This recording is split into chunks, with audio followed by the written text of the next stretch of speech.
Here has been very positive. We've been very warmly received, and everyone's excited we're here and excited about the opportunities to work together on a number of things. We'll have even a few more announcements to make about some elevation of strategic partnerships. Obviously, the memorandum of understanding we signed yesterday was very positive with the host country. They did a great job hosting this, by the way. This has been a great forum to be able to interact with a lot of different countries and hopefully take back some potential decisions that can be made that further strengthen our commitment to this part of the world. As I pointed out today on 2 occasions during our interventions and opportunity to speak, the United States is a Pacific nation. Not just the mainland of the United States that faces the Pacific, but we have American citizens in one of our 50 states. We have the United States is the #1 source of foreign direct investment in Southeast Asia. We're not abandoning any of that, nor are we abandoning all these strong bilateral ties that we have with many of these countries, some of which go back, decades and decades. In fact, today is the 30th anniversary of U.S. diplomatic relations with Vietnam, and think about how far that relationship has come. We had a very positive meeting today and with the Vietnamese as an example, and we're looking forward to continue to build on that relationship, which is both deeply symbolic, given how far our 2 countries have come, but also we have very exciting opportunities we're going to be able to work together with them on, and we're excited to be able to do that. So it's been a great trip. It's been a great visit. It's exceeded all of our expectations. Mr. Secretary, you met your Chinese counterpart earlier today. The President has said just a couple of days ago that he enjoys good relations with China and the Chinese President. At your meeting, is that the sense you get, that you have good relations? It was a very constructive meeting. Obviously, look, we're 2 big, powerful countries, and there are always going to be issues that we disagree on. I think there's some areas of potential cooperation. I thought it was a very constructive, positive meeting, and a lot of work to do. He's absolutely right that the President has a very good relationship with President Xi. It tracks back to his first term.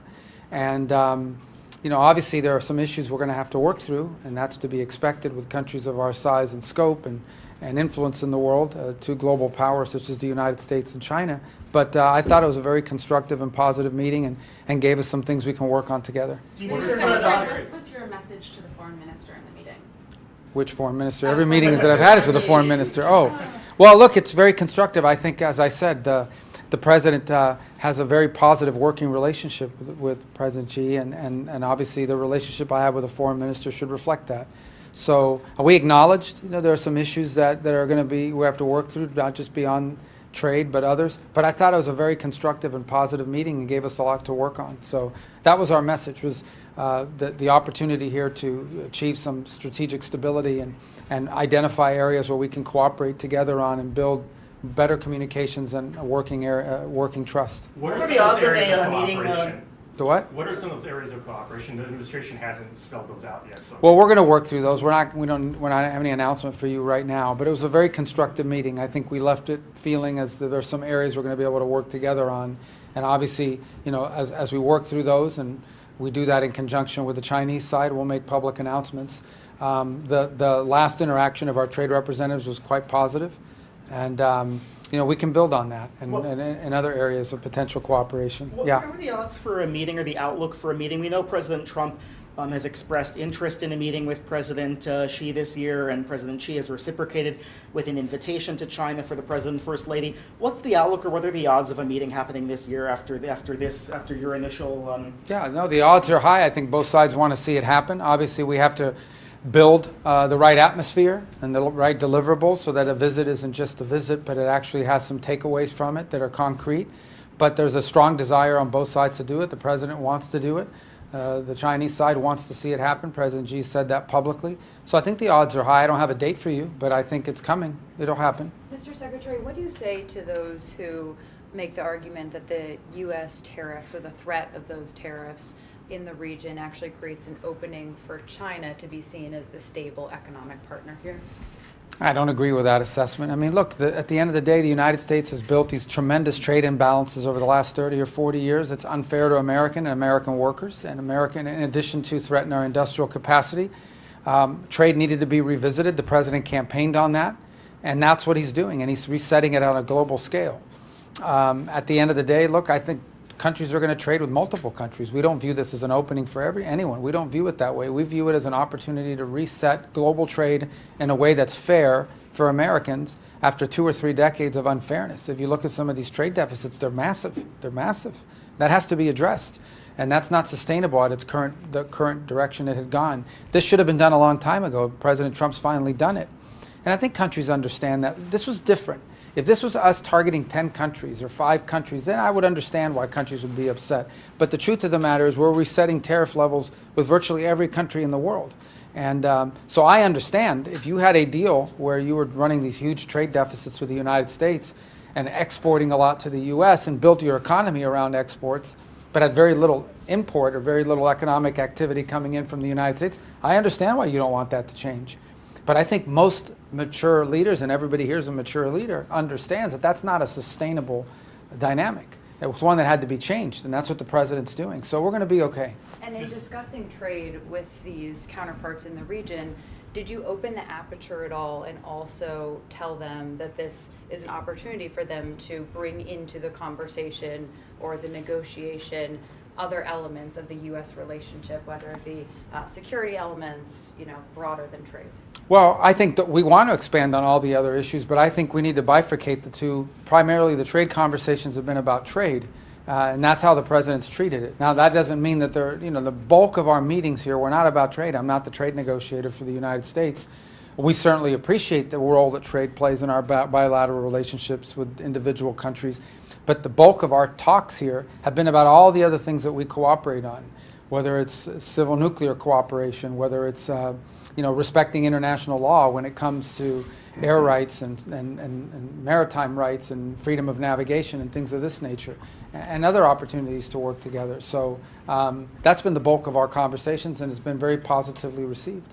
Just follow up on that, Mr. Secretary. Japan's Prime Minister said his country needs to wean itself from U.S. dependence in key areas such as security, as Tokyo faces the prospect of tariffs. Did you discuss that in your meeting with the Japanese? No, we haven't. But at the end of the day, look, I don't think that that's a negative comment, per se. We obviously have very strong commitments in an alliance with Japan. We continue to cooperate very closely with them. As I speak to you now, there are active exercises going on between the United States and Japan. So our relationship with them will continue to exist. The idea that somehow Japan would be able to develop domestic capability, their own capabilities for mutual self-defense is not only is not something that we find offensive, it's something we'd be supportive of. Obviously within the confines of their constitutional system, but they have some limitations in what they can do. But the idea that Japan's military would become more capable is not something we would be offended by. It's something we would actually be encouraged by.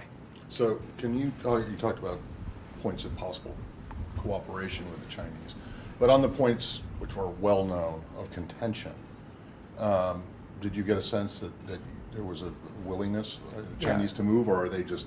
Well, I wouldn't look. Today's meeting with our Chinese counterparts was not a negotiation on any of these matters.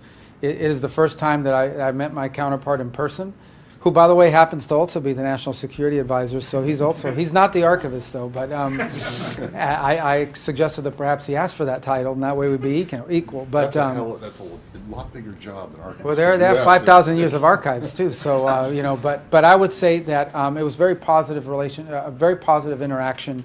And constructive is the most important part. At the end of the day, look, no matter what, the United States and China have to have relations. We have to have communication. We have to be able to interact with one another. And it's just impossible for the foreign ministers of our respective countries to not engage in conversation. So I'm glad we had that meeting today. There's a lot of work to be done. No one's saying it's easy, but we do have some opportunities on some things we might be able to work on to begin to build some momentum in our relationship. I thought it was a very good meeting. I really felt encouraged by it, but look, there's work to be done. Secretary, if I can ask a follow-up question. You mentioned that you see high odds of a meeting between the presidents of the U.S. and China. There's a big Chinese military parade happening scheduled for September 3rd. Did the Chinese foreign minister extend an invitation to that? Was that discussed as a potential opportunity? No, we didn't discuss any specific date in mind in that regard. But the reason why I tell you there's a high probability they're going to meet is that they both want to meet. And I don't know President Xi, but I know President Trump, and I can tell you that he's committed to having that meeting happen. So the reason why I think there's high odds of it happening is they both want it to happen. So I'm sure we'll work on a date and find a mutually acceptable date for both sides, And I'm pretty confident. We want it to be a good meeting, and we're going to work hard between now and whatever date that is to make sure that when that visit does happen, it's as productive as possible. We saw you today seek out the Russian foreign minister in the larger gathering. Why did you go up and talk to him? What did you guys discuss? Did you give him a response from President Trump to the conversation you had yesterday? No, it's just a follow-up on an unrelated item to our conversation yesterday, and I'll leave it at that.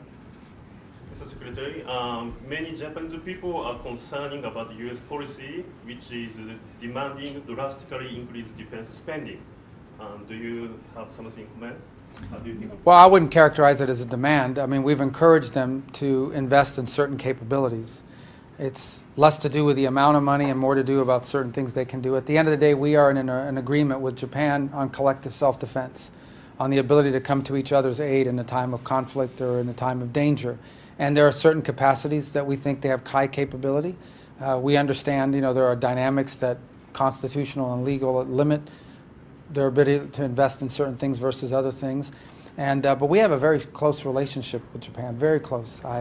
You may not know this, it's an inside joke that's now an outside joke, and I'll share with you, and that is that I believe I have met with the foreign minister of Japan more than any other foreign minister on the planet in my 5.5 months in office.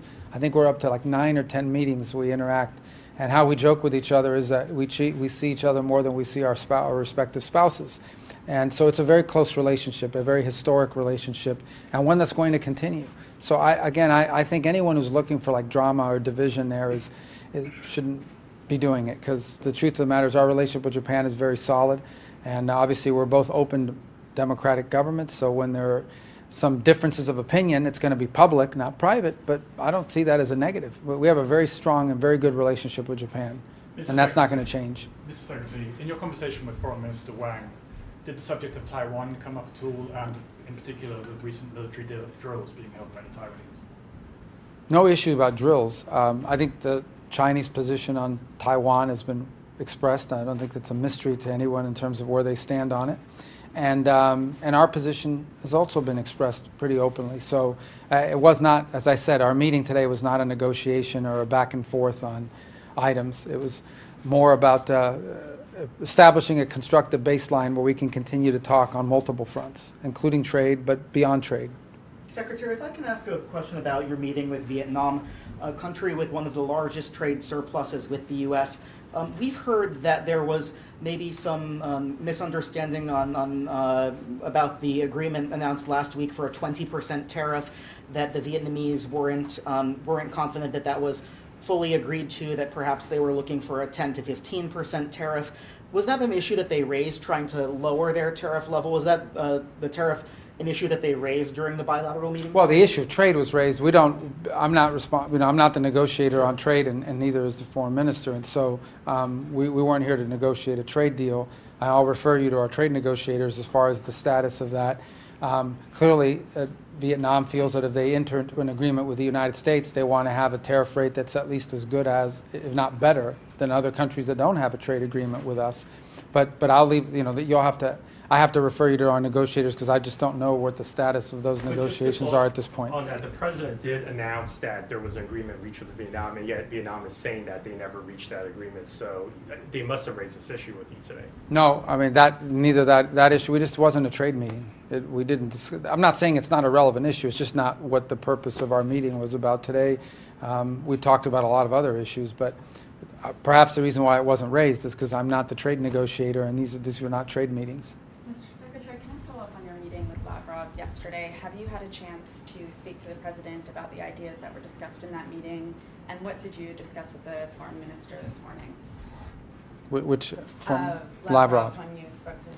Well, I went to talk to him about another topic. It's not big or mysterious. It's just another topic. So I'm not going to. We'll leave it at that. And as far as I did speak to the president last night, and but I have no news to report to you on it right now. But like I said, I thought yesterday's meeting.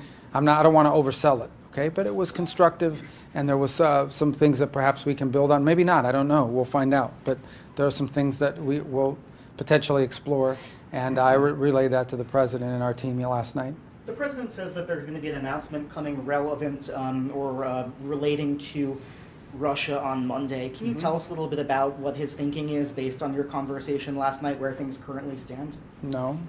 No, I mean, that's what Monday will be about. What about, he did say that there's a new agreement between the U.S. and NATO to get new U.S. weaponry through NATO to Ukraine, and NATO is going to fully pay for that, according to the president. Can you explain to us exactly, number one, how that's going to work, and when those weapons, as part of this agreement, will actually get to Ukraine? Well, I think what you're referring to is something that Ukraine has already offered, and so has Europe, and that is to buy weapons from the United States and then provide them to Ukraine. At the end of the day, that some of the systems that Ukraine requires are systems that Europe doesn't make. They would have to purchase them from the United States. In addition to that, I would point to the fact that a number of the defensive weapons that Ukraine seeks our allies in NATO have them. So as an example, Germany, I believe, has 13 or 14 Patriot batteries. Other countries do as well, Spain, others, and some have placed orders for that.